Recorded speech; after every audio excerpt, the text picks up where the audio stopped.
అందరికీ నమస్తే. Welcome back to wisdom share 1969 cooking videos. ముందుగా మీ అందరికీ సంక్రాంతి పండగ శుభాకాంక్షలు. ఈరోజు మనము సంక్రాంతి పండగ సందర్భంగా 2 స్పెషల్ ఐటమ్స్ తయారు చేసుకుందాము. అవేంటంటే పెరుగువడ మరియు గుమ్మడికాయ పులుసు.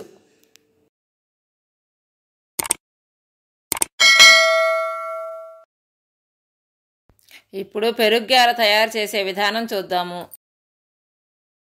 ముందుగా ఒక ఎంటీ బౌల్ తీసుకొని దాంట్లోకి ఒక గ్లాస్ మినప్పప్పు పోసి, గ్లాస్ అంటే మనం బియ్యం పోసుకునే గిద్దె గ్లాస్ ఉంటుంది కదా, ఆ గిద్దెతో గిద్దెడు పోసుకొని దాన్ని 3-4 సార్లు శుభ్రంగా వాటర్ పోసి వాష్ చేసుకొని ఆ నీళ్ళన్నీ వంపేసి తగినన్ని వాటర్ పోసి మూత పెట్టుకొని 4-5 గంటల సేపు దీన్ని నానబెట్టుకోవాలి.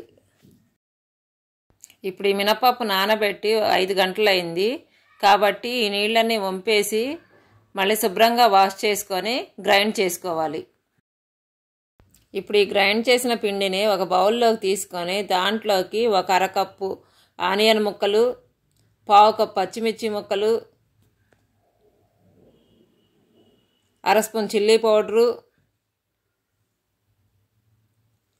1/2 స్పూను జీరా పౌడరు, 1/2 స్పూను అల్లం పేస్టు,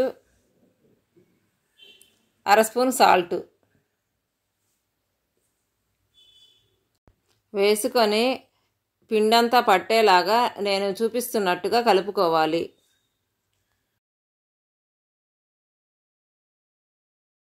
ఆ తరువాత పొయ్యి మీద కళాయి పెట్టుకొని డీప్ ఫ్రైకి సరిపడా ఆయిల్ వేసి మంట హై ఫ్లేమ్లో ఉంచి నూనెను వేడి చేసుకోవాలి.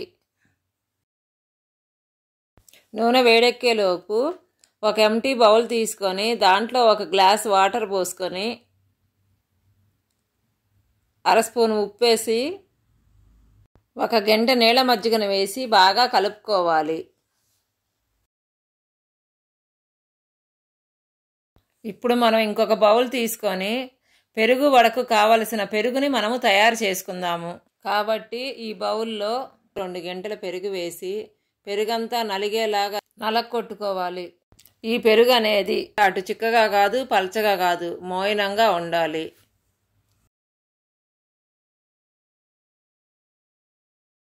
దాంట్లో తగినంత ఉప్పు వేసుకొని కొన్ని వాటర్ పోసి మళ్ళీ శుభ్రంగా కలపాలి, మొత్తం కలిసేటట్టు. చూశారు కదండి, పెరుగు అనేది ఈ కన్సిస్టెన్సీగా ఉండాలి. ఇప్పుడు మనము వడను తయారు చేసుకుందాము. మీకు చేతి మీద ఒత్తుకొని వడ వేసుకోవడం చేతనైతే అలా వేసుకోండి, లేకపోతే నేను చూపిస్తున్న విధంగా పాలిథిన్ కవర్ మీద 1 నీళ్ళ తడి చేసుకొని వడ ఒత్తుకొని మధ్యలో చిన్న రంధ్రాన్ని వేసుకోవాలి. ఈ పాటకి నూనె వేడెక్కే ఉంటుంది కాబట్టి ఆ వడను తీసి ఈ నూనెలో వేసుకోవాలి. మీరు గుర్తుంచుకోవాల్సింది ఏంటంటే వడని నూనెలో వేయగానే కలతిప్పకూడదు. ఎందుకంటే వడ అనేది వెంటనే కలతిప్పితే వడ ముక్కలైపోతుంది. కాబట్టి ఈలోపు మనము ఇంకొన్ని వడలను తయారు చేసుకొని నూనెలో వేసుకుందాం. వడలు మాడిపోకుండా ఉండాలి అంటే మధ్య మధ్యలో కలతిప్పుకుంటూ ఉండాలి.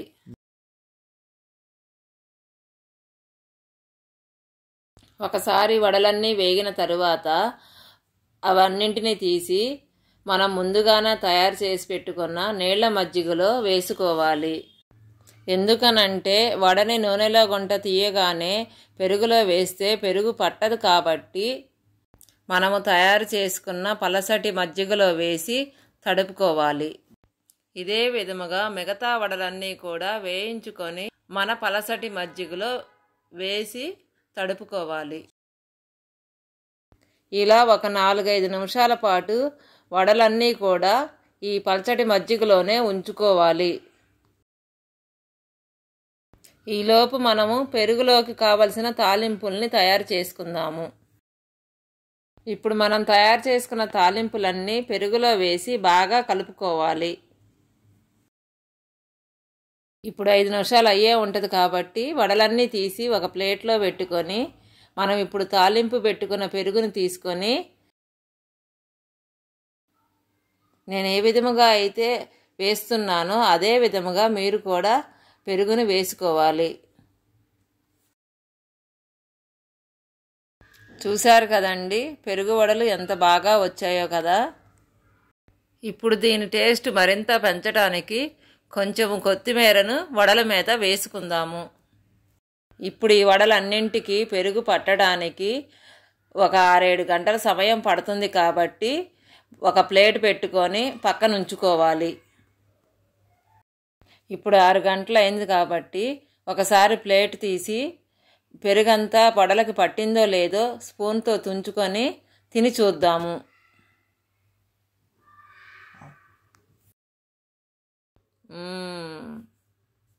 పెరుగు పులిసి వడకి బాగా పట్టింది. అందుకే పెరుగు వడ కూడా చాలా బాగుంది.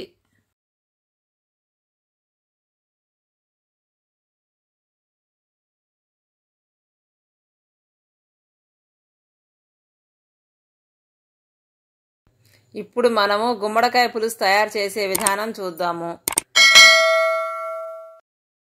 ముందుగా దీనికోసం ఒక చిన్న గుమ్మడికాయ ముక్క కావాలి. ఇప్పుడు నేను ఏదైతే గుమ్మడికాయ ముక్కను చూపిస్తున్నానో ఈ ముక్కతో ఒక ఫ్యామిలీకి సరిపడేంత గుమ్మడికాయ పులుసుని తయారు చేసుకోవచ్చు. ఇప్పుడు ఈ గుమ్మడికాయ ముక్క మీద ఉన్న ఇత్తుని పీచుని తీసుకొని అలాగే వెనక వైపు ఉన్న చిక్కు మొత్తాన్ని కూడా శుభ్రంగా తీసేసుకోవాలి. ఇప్పుడు మీకు ఒక విషయం చెప్పాలండి. అదేంటంటే ఇప్పుడు మనం తీసిన గుమ్మడికాయ గింజలు ఏదైతే ఉన్నాయో అవి పారేయకుండా ఎండబెట్టుకొని తింటే మెదడు చురుగ్గా పనిచేయటంతో పాటు జ్ఞాపక శక్తిని కూడా పెంచుతుంది. ఆ తరువాత మనం ఇప్పుడు ఏదైతే గుమ్మడికాయ ముక్క చిక్కు తీసుకున్నామో ఆ ముక్కని శుభ్రంగా వాష్ చేసుకొని నేను ఏ విధముగా అయితే చిన్న చిన్న ముక్కలుగా కట్ చేసుకుంటున్నానో అదే విధముగా మీరు కూడా కట్ చేసుకోవాలి.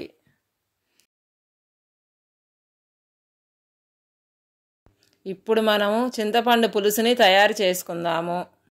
చింతపండు పులుసు బాగా రావాలి అంటే దీన్ని 2-3 గంటల పాటు వేడి నీళ్ళల్లో నానబెట్టుకోవాలి. ఎందుకనంటే చింతపండుని వేడి నీటిలో నానబెడితే అది త్వరగా మెత్తబడి మనం రసం పిండుకోవటానికి చాలా సులభంగా ఉంటుంది. నేనైతే చింతపండుని 2 గంటల ముందుగానే నానబెట్టుకున్నాను. చూస్తున్నారు కదండి నేను రసాన్ని ఎంత ఈజీగా పిండుకోగలుగుతున్నాను.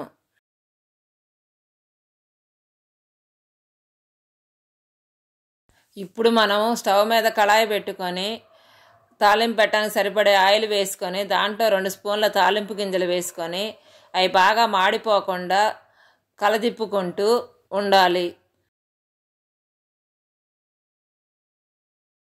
ఇప్పుడు కొంచెం దాంట్లో కరివేపాకు వేసుకొని మళ్ళీ కలదిప్పుకోవాలి.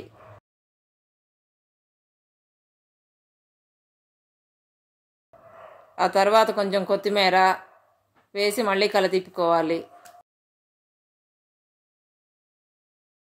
ఇప్పుడు 3 ఎండుమిర్చీలను వేసి బాగా కలదిప్పుకోవాలి. ఇప్పుడు కాసేపు కలదిప్పుకున్న తర్వాత ఒక గడ్డ ఆనియన్ ముక్కలు సన్నగా కట్ చేసుకోవాలి.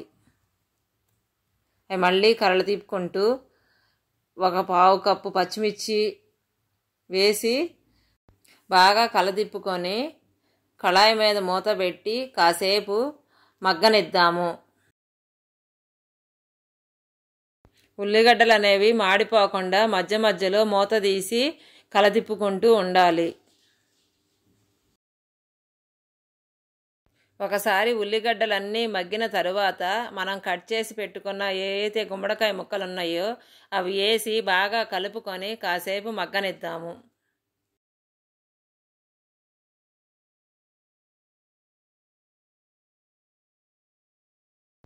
గుమ్మడికాయ ముక్కలన్నీ కొంచెం ఉడికిన తరువాత 1/2 స్పూన్ కారం, 1/2 స్పూన్ ఉప్పు, చిటికెడు పసుపు వేసి బాగా కలదిప్పుకొని కాసేపు ఉడికించుకోవాలి.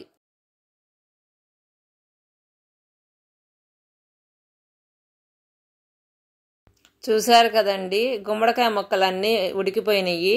ఇప్పుడు దీంట్లోకి మనం రసం పిండుకున్నాం కదా చింతపండు, ఆ రసం అంతా పోసి బాగా కలదిప్పుకొని ఆ తరువాత పావు కప్పు బెల్లం వేసి మళ్ళా కలదిప్పుకొని కాసేపు ఉడికించుకుందాము. చూశారు కదండి, గుమ్మడికాయ పులుసు తయారైపోయింది. ముక్కలన్నీ కూడా బాగా ఉడికిపోయినాయి. దీన్ని ఒక బౌల్లోకి సర్వ్ చేసుకుందాము.